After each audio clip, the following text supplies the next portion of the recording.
Yael Goldberg. You can hear recording in progress. So welcome, Dr. Yael Goldberg.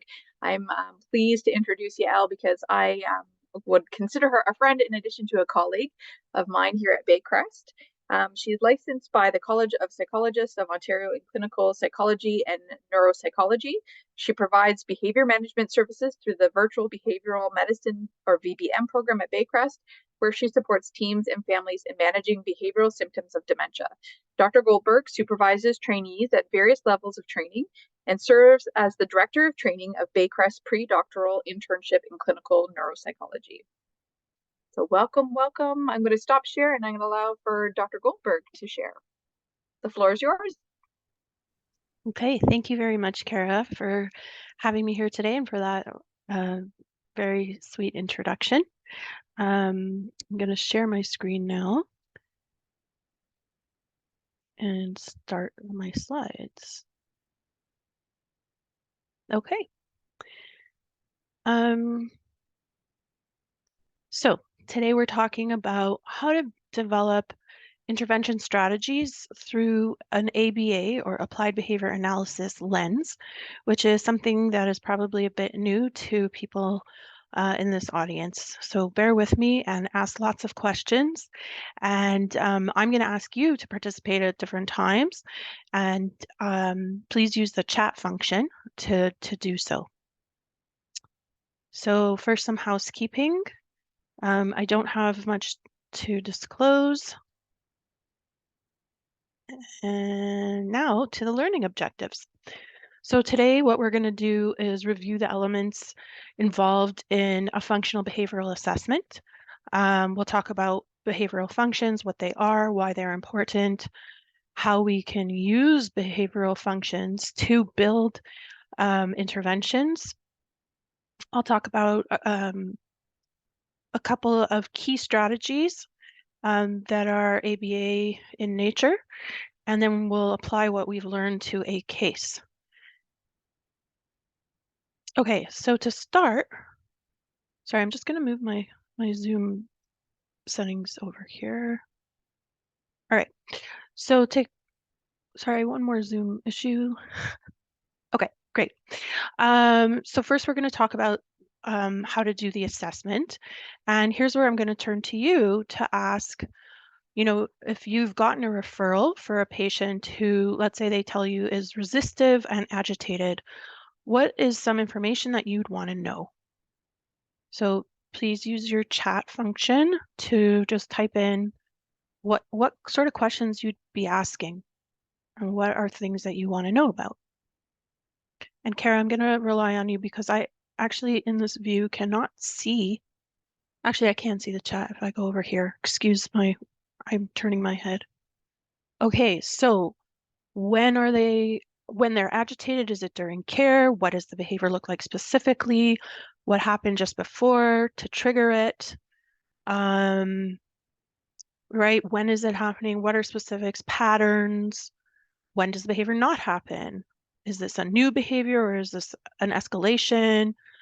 How often is this happening? So the frequency, how disruptive is it? Exactly, is there pain? What makes behavior stop? Exactly. Okay, good. So you guys all have a lot of good questions that you would want to ask. And here's probably all of the ones that you came up with, right? So what's happening, when, how often, duration, who does it affect, how tough is it to manage, how disruptive, does it pose any risks, what's the meaning behind it, what is triggering it or reinforcing it? Great. So now, what are some tools that we can use to find out these questions that we want answers to? So again, I'd invite you to go to the chat and just talk about in the chat function, just put the names of any tools that you know of. The PainAd, the DOS, Pieces, FAST, QABF. Good, lots of DOS, CAM, HALT, Cohen-Mansfield, right? CMAI is Cohen-Mansfield, PHQ-9, NPI. Excellent. You guys are fantastic. Good. Okay, so here are the most common ones. You guys have, I think, said all of these. And I'm just going to tack on, direct observation, because that's also a tool that we don't often think about in that way. So now the question becomes, how do we choose which tool we're going to use? And once we've selected a tool, who are we going to ask these questions to? And so that becomes a bit of a challenge. So selecting the behavior tools and the informant really depends on where the patient is living, because there are limits to what we can ask people to do depending on the setting. So if someone's living at home, it's typically a family caregiver that we're going to be asking. If they're in acute care or in a long-term care setting, then it's a healthcare team. So now I'm going to invite everyone to go back to the chat and share what are some challenges that you have either encountered or you foresee in gathering information from either the family or the healthcare team using the tools we've talked about to answer the questions we want to know. So let me open the chat so I can see your responses. Right? Having staff completed, people are biased, availability of resources incomplete, family is biased, right? Completion, people will normalize and explain the behaviors away. Not all the staff will document. People are going to understand the behaviors differently. There's inconsistency between the way that people define behaviors. Right, poor understanding. They don't see the relevance. They don't understand why they should do it, why they need to do it. Yeah, okay, good. Retrospective reporting, right? So people are reporting on something that happened a while ago and maybe their memory's not that reliable, or they just forget, or maybe they weren't on shift for all the 2 weeks, all the days in the prior 2 weeks for the CMAI, because that's the period of time. And then, so they're reporting on whatever days they were there, but not including information from days that they weren't there, which is also relevant. All right, good. You guys are awesome. Thank you. So here are some of the challenges that you've talked about and some that I've encountered. So one is getting a hold of prior documentation. So that I find to be one of the biggest challenges. By the time a patient is referred, it's usually I'm not the first point of contact for how to help them manage the behavior, and other people may have come up with some really good ideas, or done a really good assessment, even if they don't put together some strategies. But getting a hold of that can be a challenge. Asking teams or families to track the behaviors, right? Like you talked about completion of the tools, the fact that nobody really has time. And then specific to an acute care or long-term care setting, trying to figure out who's the primary contact person that we should be speaking to, and scheduling team meetings with where we can even approach the team to find out what we want to know. Confirming that the power of attorney or the substitute decision maker has provided consent for our involvement, or just figuring out which informant to select, who knows the patient best, or who's been there for the duration of time that we want to know about, right? Like that wasn't on vacation or wasn't sick or whatever. So all these challenges are pretty real, and you guys have encountered many as well. So in applied behavior analysis, we talk a lot about the events that precede and follow the target behaviors. And I want to make a bit of a distinction here between a setting event and an antecedent event. So a setting event is something that happened sometime before the behavior, not immediately, but at any point before the behavior. So, and they might have carryover effects. So an example would be, having poor sleep the night before increases the likelihood of some aggression occurring, right? So they didn't sleep well, they might be really tired, they're going to be more aggressive. Another example of a setting event could be, certain medications that they're on, or if they have any medical or physical conditions, right? They're in pain or they're bedbound. They're socially withdrawn. So these would all be examples of setting events. And most of us here will commonly use the pieces framework to get information about these setting events. But what about events that happen immediately before a behavior? So these are what we call antecedent events. For example, an antecedent could be asking a patient to take medication, and then it results in the patient being aggressive, right? Other examples could be, the time of day or the people present at the time, right? Like if unfamiliar staff are there, or the activity, like showering, which is something that the patient doesn't enjoy. Or maybe it's speaking to the patient in a language that they don't understand. So the idea is if we collect data on what happens just before the behavior occurs, right? So on the antecedent, that can give us additional insight into what is evoking the problem behavior in the first place. So here's an example of what data collected from a team could look like, using an ABA lens to get at these antecedent events. So the main things to consider here are what is the specific behavior, and getting examples, what happens just before, so the context, what triggers it, and then what does the staff do or the family do in response, right? What's the consequence? What's the outcome? And this gives us a rich understanding of what's going on in order to guide our selection of antecedent strategies to reduce behavior.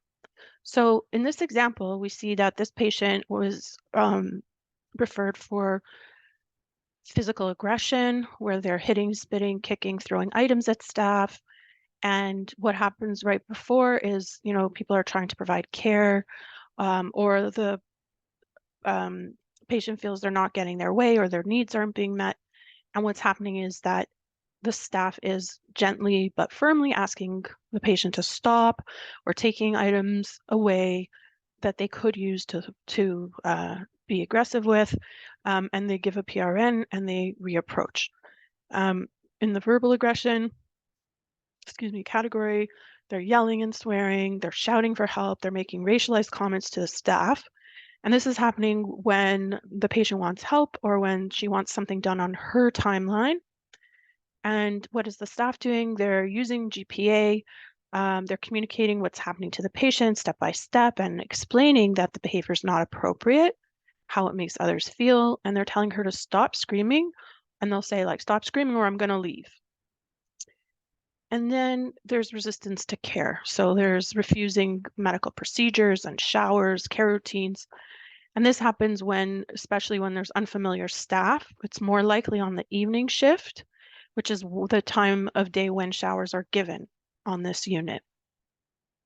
And staff are engaging the patient in conversation about a preferred topic, right? So they're using some methods of distraction, and they're approaching for care in pairs, and they're using familiar staff. So when we look at all of this data, one thing that jumps out is we see that with respect to the resistiveness to care, we're saying it's more likely on the evening shift, right? And we recognize that this could be because they're more tired in the evening and there's sundowning. And yes, these are real possibilities, but these would be more like under the category of setting events, which we could easily address by, for example, moving the shower to the day shift, right? But for the purposes of today's talk, I really want to focus on the antecedent events, which is like what happened immediately before the behavior. And so now we're going to turn to why the behavior might be happening and what the meaning is behind the behavior in order for us to figure out how we can introduce interventions to decrease the behavior. All right, so I'm going to ask everyone to please turn back to your chat and just put in there what you know about why behaviors happen. Let me open it up.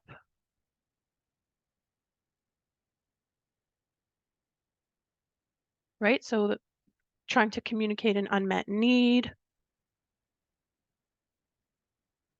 a response to the environment. They could be frightened during care, they could have a UTI or some physical pain, unfamiliar stuff, delirium, boredom, poor sleep, right? The interaction with the environment, there's a reason, a new transition, trauma, noise, fear, pain. Okay, great. They could be missing their family, they could be lonely, there could be a staff change. Maybe the staff didn't approach them in a manner that was appropriate. Could be a health. Yes, excellent. Not being understood. Fantastic. So in the literature, there are three most common theories if you look at the dementia literature as to why behaviors happen, and you guys got all of them. So the first one is the unmet needs model. And so, the behavior is really a way for them to communicate something that they need or want because they're incapable of communicating it in any other way. The second one is that they learn this behavior through reinforcement or modeling. So for example, they raise their voice, they're yelling, and a whole bunch of people come, what's wrong? What's wrong? And then they learn, hey, like a really good way to get attention is to scream because everyone comes running. So I'm going to do that again next time I feel lonely. And then there's the third one, which is the environmental vulnerability, or also called the reduced stress threshold model. And in this one, behavior is considered a reaction to environmental stress. And so we know that people with dementia often perceive things as more stressful than we might, and that they don't have a good ability to manage that stress. So things like a change of shift or temperature or lighting all are perceived as stressful.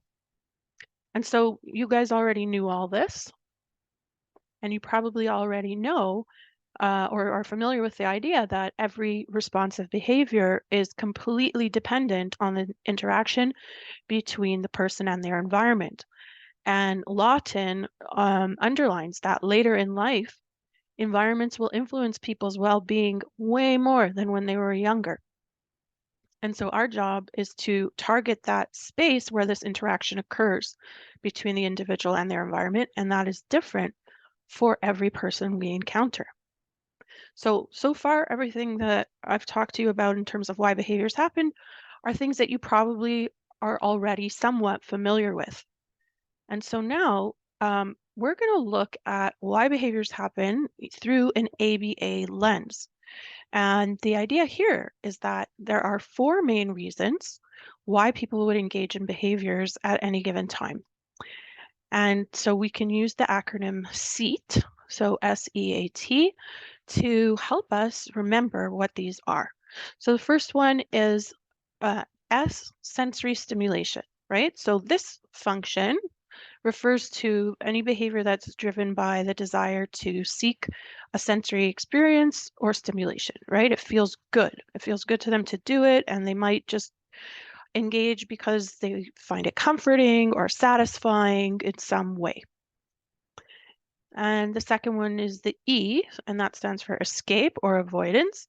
So this involves behavior that's aimed at escaping or avoiding certain situations, tasks, or demands that the person feels is challenging to them, stressful, uncomfortable, displeasing.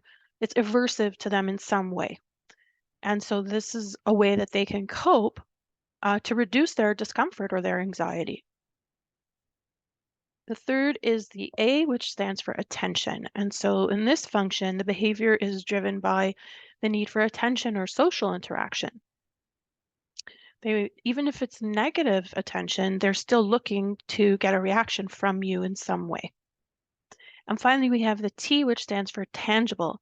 And this function relates to behavior that's aimed at obtaining specific items, objects, like food, or even specific activities that the person desires.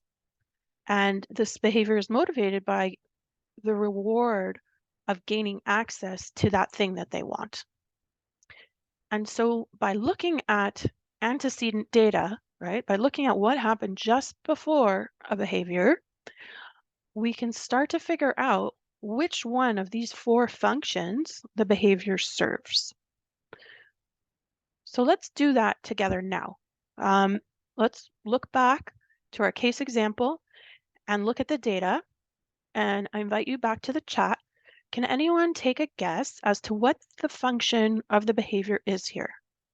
Okay, and to help you, some things you might want to be thinking about are, if you see any patterns in terms of the antecedents, or even patterns in terms of the consequences, right? Like what the staff do in response.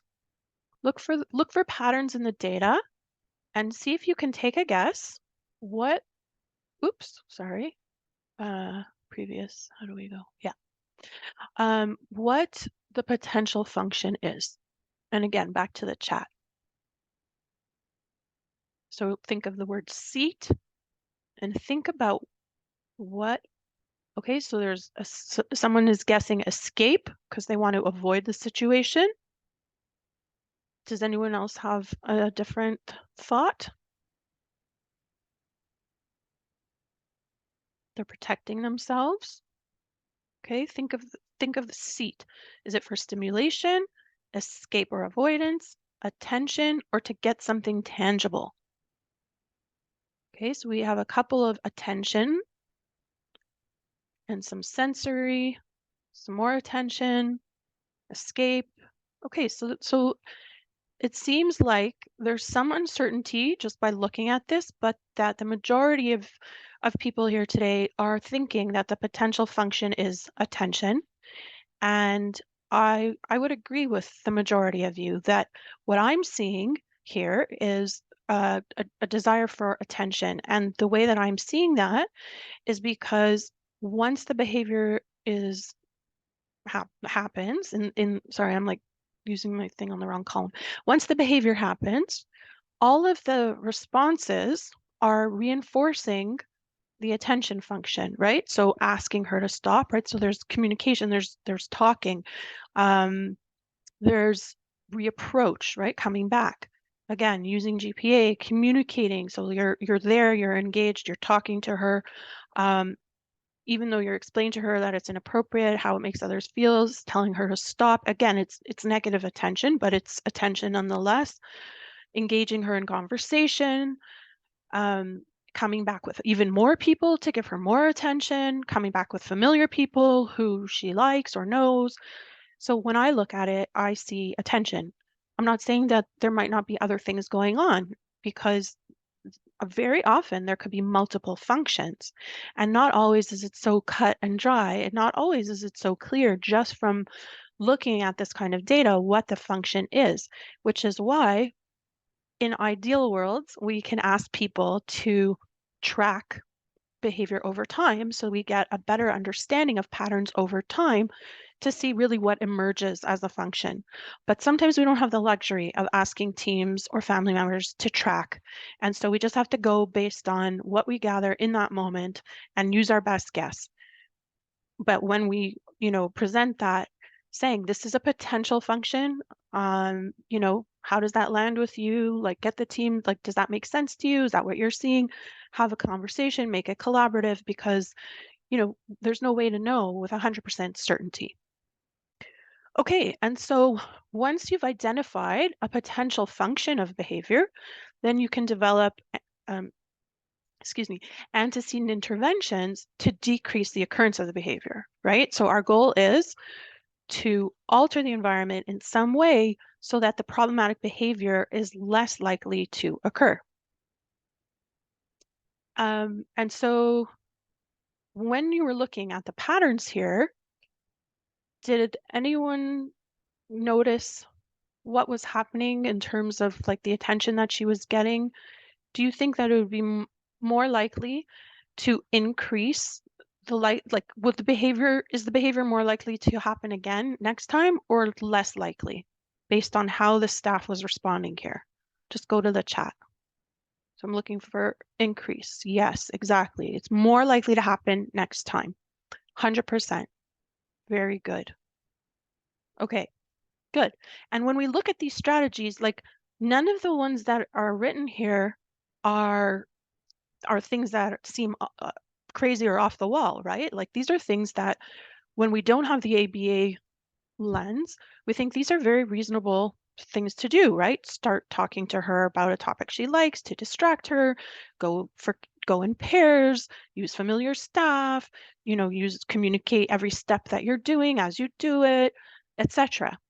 So I just want to point that out, that having this ABA lens gives us like an extra added richness to what we can do to actually affect behavior change. All right, so now we're going to move to the strategies, which is the meat of why we're here today. And we have this goal of altering the environment so that the problematic behaviors are less likely to occur. But how does knowing the function of the behavior help us to choose and implement the interventions, right? And the answer is that it all comes down to something called contingency.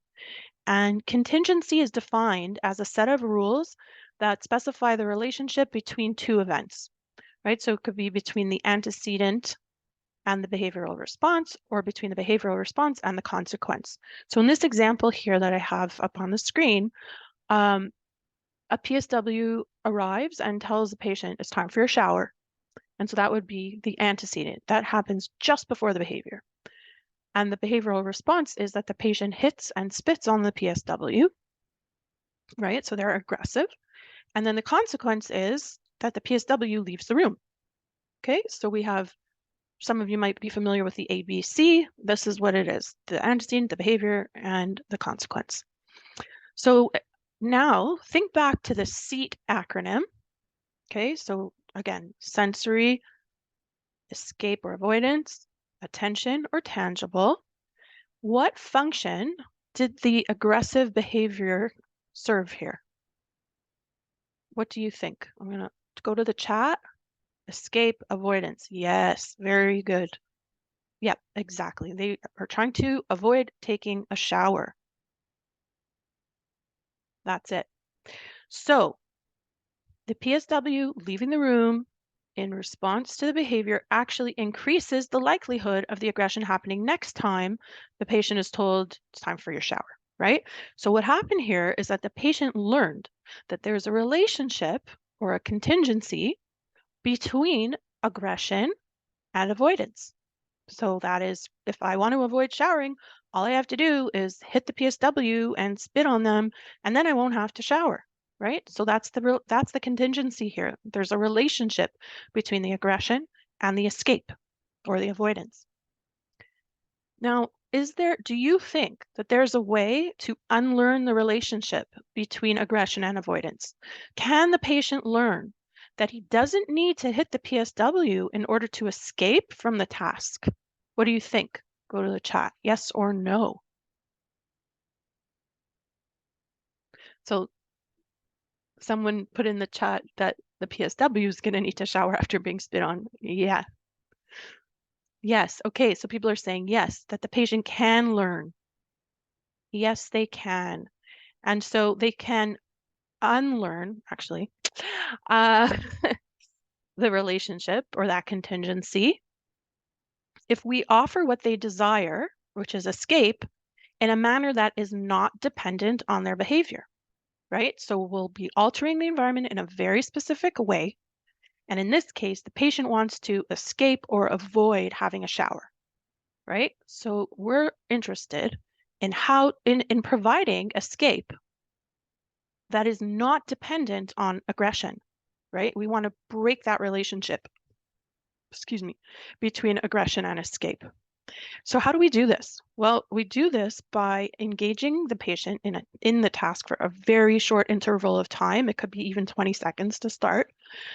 And then giving them a break, a timed break, and a lot of reinforcement through verbal praise, or even something that a preferred item, preferred activity.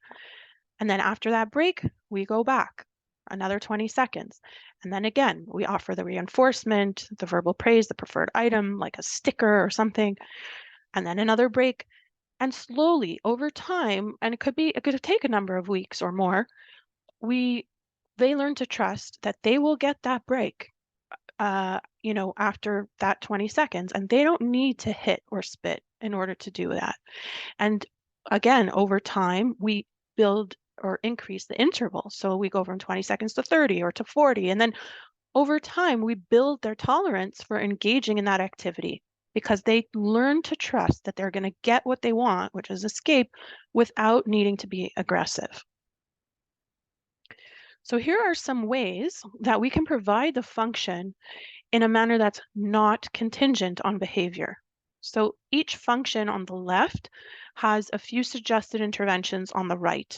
And I'm just going to go through a couple that I want to pick out because I definitely want to make sure we leave time for other fun things. So on the left here, we have sensory stimulation, the S in the SEAT acronym. And so one way we can provide this is including sensory activities in the daily routine. And making sure that there's enough stimulation in the environment built in so that they don't need to display a behavior in order to get it. For escape or avoidance, providing frequent breaks or using something called behavior momentum. And I've put a star here because I will be explaining this in more detail on the next slide.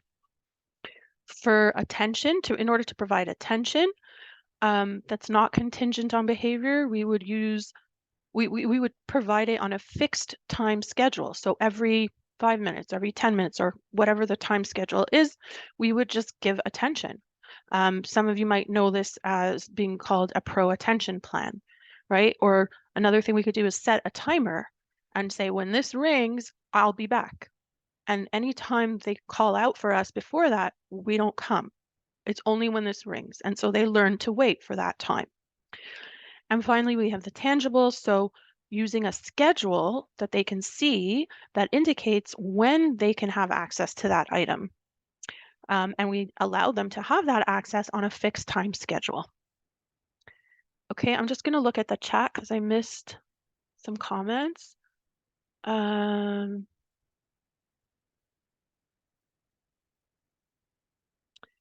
Yes, Jordan. Excellent point. Oh, sorry, not Jordan, Joanna. Sorry, Joanna. Very good. Thank you for that comment. Okay, so now I'm going to go to my next slide, which is just a couple of other strategies that you might find useful. So the first one is build behavior momentum. So people are less likely to say no to something after they've been saying yes consistently. And so in order to use this strategy, you would set up a situation where you build momentum for saying yes to several tasks that you know the patient agrees to before you introduce a task they typically say no to. So that is, you'd ask them to do a minimum of 3 things that you know that they'll agree to. For example, hi, wave at me, smile, and pick up this or hold this Kleenex box. And then the next step would be you'd ask them to, okay, now take off your shirt or put on this shirt or whatever it is, right? So 3 things that you know they agree to, so you're building momentum for saying yes. And then the 4th thing is something that they may otherwise say no to.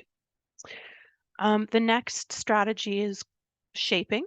So shaping involves breaking down a behavior into a series of steps and then reinforcing each step, gradually guiding the patient to closer and closer approximations of the desired behavior.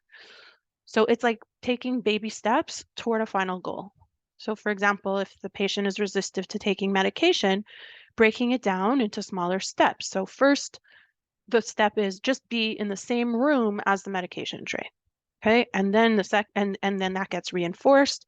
And then the second step is being like within reach of it, right? So in close proximity to the medication without exhibiting any behaviors, and reinforce that. And then the next step would be just hold it in your hand. And then the next step would be just put it in your mouth. And then the final step would be swallow. Okay, so we're reinforcing each step that the patient engages in successfully with very specific verbal praise, and then we introduce the next step. And this is not all done in a day. So these things do take time. And the last strategy that I want to talk about is the first then approach. So we'd find something, either an object or an activity that the patient really likes, and then we'd offer it to them as a reward for engaging in the task that they don't really like. So for example, if the patient really likes her hair being brushed, right? You could say, okay, first I'm going to give you your medicine and then I'll brush your hair, right? And then when she agrees to it, be sure that you offer that reinforcement, the verbal praise or the preferred item, to help reinforce. All right, so the last thing we're going to do is apply to what we've learned to a clinical case.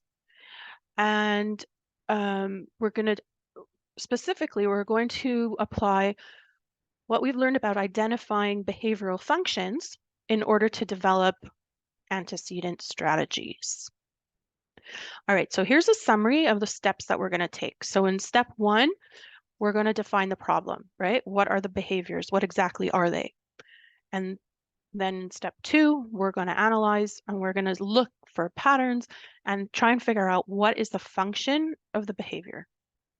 And in step 3, we're going to develop a behavior intervention plan, and where we will outline what intervention strategies we're going to try. And step 4 is we're going to monitor, right? Did the intervention work? Why or why not? How often was it tried? And then if we need to, we go back. If it's not working, we go back to analyze the problem. Maybe we got it wrong. Maybe we didn't identify the right function. Or maybe there's more than one function and we need to figure out strategies for the other functions. Okay, so let's go back to our case. And we've already defined the problem behaviors, right? We know what the behaviors of concern are. We've gotten examples. We've identified the antecedent events. And we already identified the potential function as attention. And so our next step is going to be to develop strategies to address the function of attention. So I'm going to ask you to please join me in the chat again and put some ideas down. What should we do here? What would you recommend? This is your patient. They were referred to you. What are some strategies? Whoops, actually, I'll leave this up. It might be more useful. What are some strategies that you would recommend to address the function of attention? Put another way, how would we be able to provide attention that is not contingent on behavior?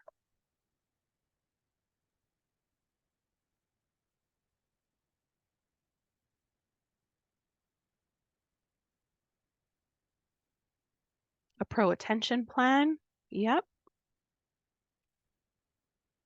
Right, and so that plan would be coming by every 30 minutes. Excuse me. Scheduled care activities with set steps identified by the patient, right? Coming in to say hello without the contingency on task completion, random attention. Yes, pro-attention plan. I think I missed a couple, but yes, attention at times when the behavior is not happening, so it reinforces the behavior not occurring. Offer praise or reward, so reinforcement. Work with the preferred staff when available. Yep, excellent. Make the things she doesn't like to do be a social time just for her. Okay. Discuss her favorite hobbies, culture, food, right? So these are all ways of providing that attention. And here's where something like a PIECES framework can be helpful, because that helps us gather information about the person's hobbies and their social or occupational background or their cultural background that you can use in conversation when you are providing that attention or reinforcement. Okay, good. So I'm going to advance the slide now. So you all came up with some great strategies. Here are some that you mentioned and maybe others, but so offering non-contingent attention at fixed times, right? And so I actually mentioned this already. So using PIECES to inform what to talk about or how to provide the attention, right? So talking about preferred TV shows or involving her in planning when the care routines are going to happen, right? Like, do you want to do this shower in 10 minutes or right now? Something like that, right? Offering that choice. Reinforce appropriate ways of asking for help other than yelling.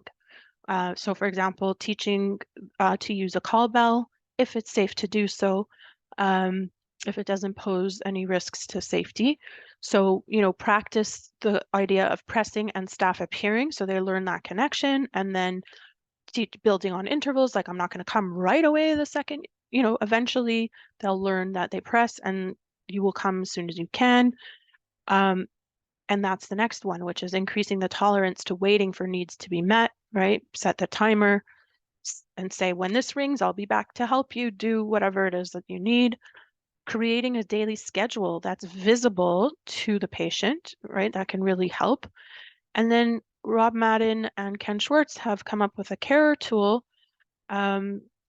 which is widely available, which can help staff in the moment, like, this patient was making racialized comments and other verbal aggression, so and physical aggression. Like someone even said, like, oh, the PSW is going to need to go take a shower now because of the spitting. So this is a tool that can help the staff to just walk away for a minute, take a breath, recenter, think about what's going on, and then re-engage as necessary. All right, so I invite you back to the chat to tell me what you think some challenges are, either something that you've already encountered or something that you think might be challenging in applying strategies like this that are based on function. Oh, shoot. I wasn't supposed to do that. I was just trying to get the chat. There it is. Okay, so I invite you back to the chat. Staff time, yep. So staff is very short on time, or not believing that what you're suggesting is going to work, being consistent, sharing information, not being committed to it. Yep, staff not wanting to, staff changing, turnover, or the way it's staffed, people are not there every day. Consistency between shifts, exactly. So a lot of focus on staff, time, and also the fact that it takes a lot of time for the results to come forward. It's not a simple fix. It's not going to happen overnight. Maybe not knowing the resident's history, right? Well, that's why I talked about in the beginning, antecedent events and setting events. And so setting events would be the patient's history. And so we can use both to inform our interventions.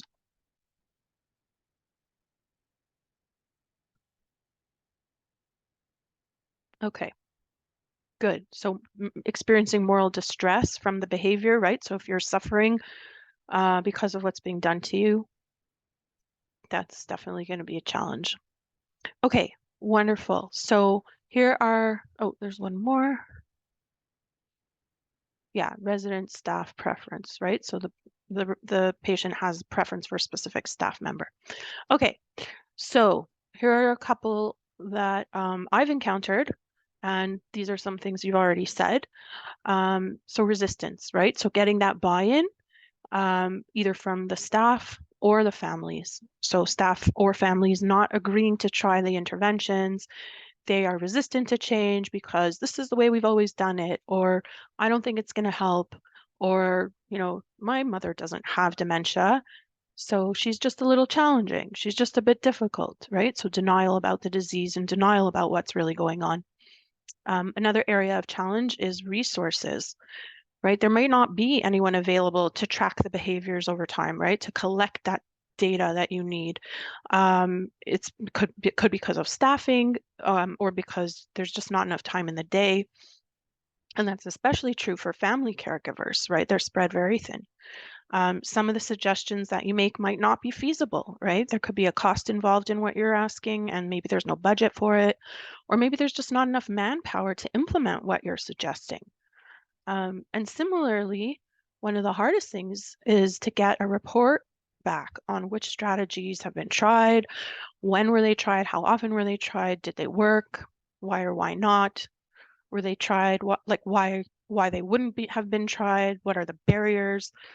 And oftentimes, you can come up with a great behavior care plan, excuse me, and then that's where the information goes to die because it doesn't get implemented. And finally, continuity of care, right? A lot of you talked about this staff changes. It's really tough to get continuity or consistency in both implementing the strategies, but also once a patient is discharged, having that information follow them to their next setting or location. And so those are some of the challenges. Is it still worth trying? Absolutely, because you never know what will stick. And if you can make someone's experience a little bit better, whether it be the experience of the patient or the experience of the staff or the family caregivers, then it's been worthwhile having attempted. And so that brings me to the end of the didactic portion of today's talk. And now there are 15 minutes left to ask questions. And Kara or Agnes, maybe you can help with this. I don't know if people are supposed to ask the questions in the chat or if they're supposed to unmute. Anyway, I'll let you take over now. Perfect. Oh, go ahead, Agnes. Sorry, questions can be asked via the chat or the Q&A option.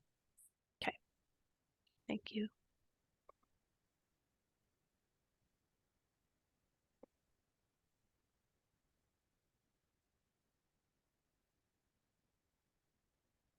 So I'm looking for any reactions here, even if you don't have a question.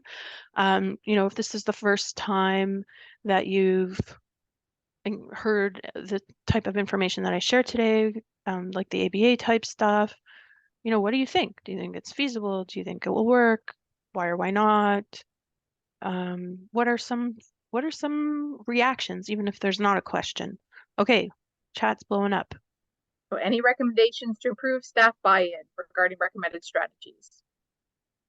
Yes. So first of all, similar to a patient and staff interaction, if you're the behavior consultant, building rapport with the staff so that they can learn to trust you before you ask them to embark on this journey with you, this adventure. Talking to them, so building rapport with the staff, helping them capitalize on their strengths, finding out what the barriers are, like why they're reluctant to try it. And it could be in a group or it could be one-on-one. Those are some of the things that I would recommend. And Yael, Caitlin asked if you can pull up the seat intervention slide once more. Oh, sure. So let me stop sharing and then you can share that again. Hang on, I'm just going to call it up.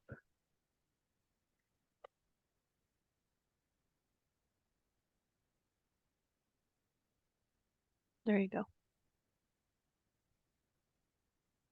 Oh, wait, I don't know what's happening. Can you guys share? Can you see? No. Yeah, okay, I didn't do it right.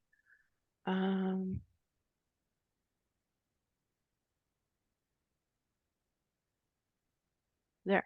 Now can you see? Yep. Well, good. Thank you for that. Okay. Margie just made a comment. Well done presentation. Non-pharm strategies are always better than medications.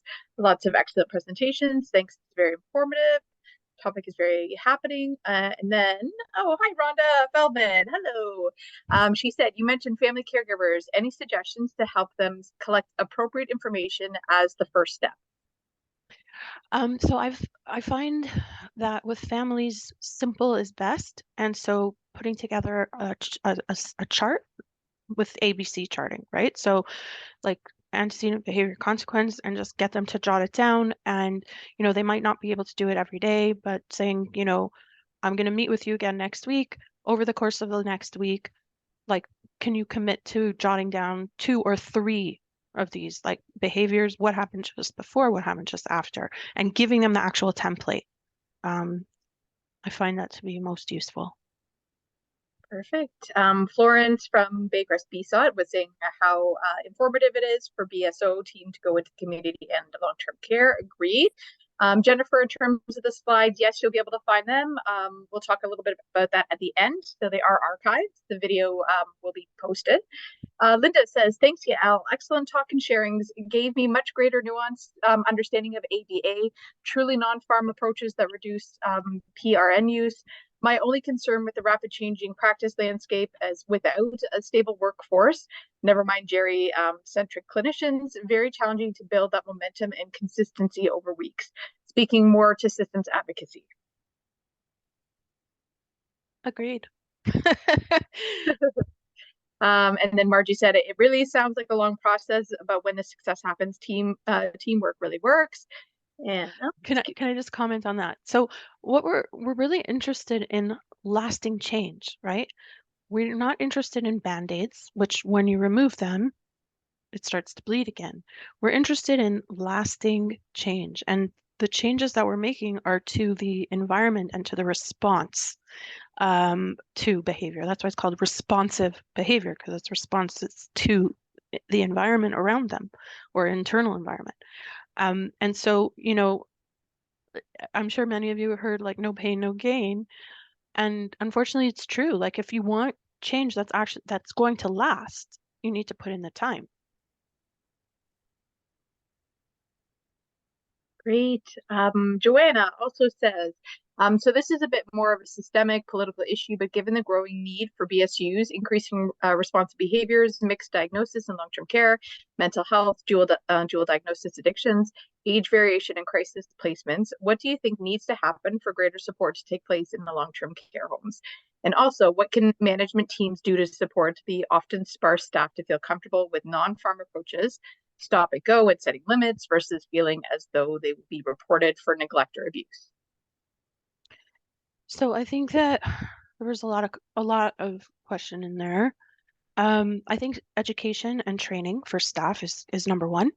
So providing them with the kind of thing that I did today, to help them understand what the motivation is and why, and what the reasoning is, what the rationale is. I think if people can get the rationale, then they're much more likely to try.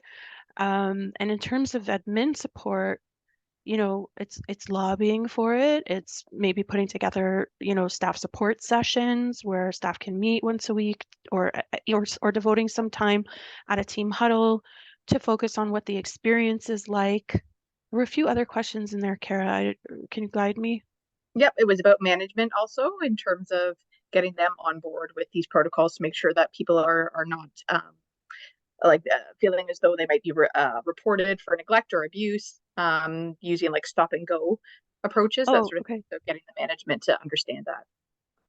Yeah, so again, education, the same way that we would train staff, we would also be educating management. I know that the BSO and the VBM, like there's a lot of um, discussion about training and disseminating, you know, knowledge. And I think Jordan Holland's working on some of that stuff as well. So I think there's a movement within the field to educate people, including levels of management. But it is a problem. I acknowledge and I recognize that. Starting slow, like with buy-in, like, you know, saying, okay, let's pick one thing and let's just try that one thing, as opposed to like, here's a list of recommendations. Like, it's very exciting because, you know, you might have lots of great ideas, but remember that we're looking for uptake and lasting change. So just picking one at a time to try and get the staff on board. Great. And Joanna did add also great presentation. Christina, you were asking about the presentation, getting a copy of the slides. Once again, it will be posted on the BSO and CLRI websites afterwards. Karen says, I think the part that is most useful for me to remember right now from this education is educate the team on identification of the function of the behavior. So exactly what Yael was saying.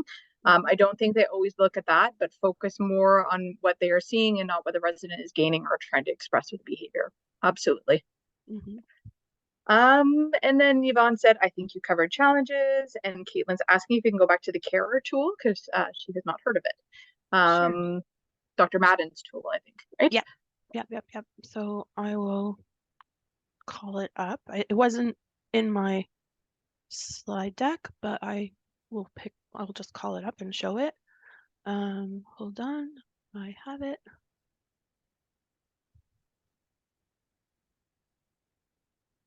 And let me see if I can.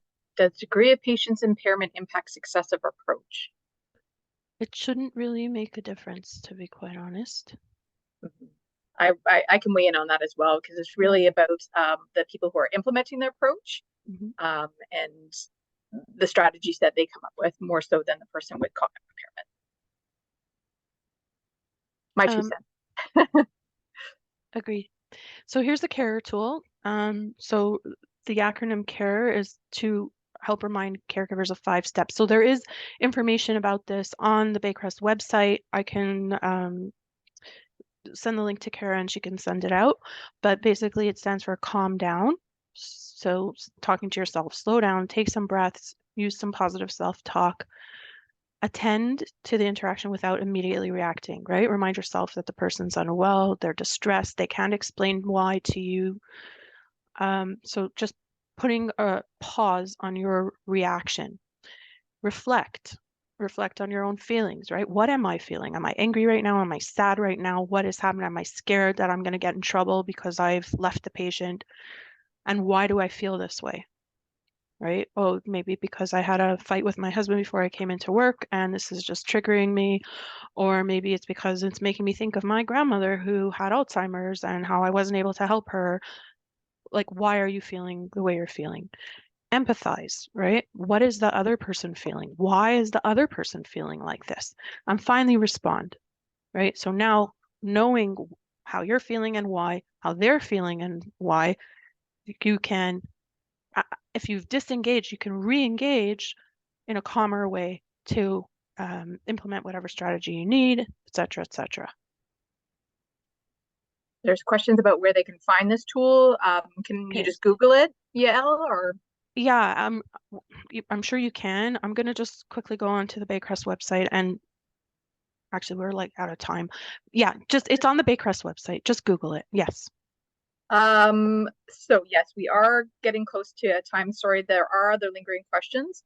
For sure, if you want those questions answered, you can shoot an email off to myself or Dr. Goldberg, and we'll make sure that you have that contact information.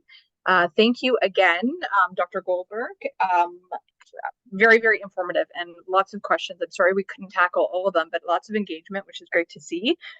Just a quick reminder that if you would like a certificate of attendance, please complete the brief evaluation survey, which will be emailed to you afterwards. The recording will be available on the Ontario CLRI and BSO websites. Thank you again, everyone, for joining us, and have a wonderful day.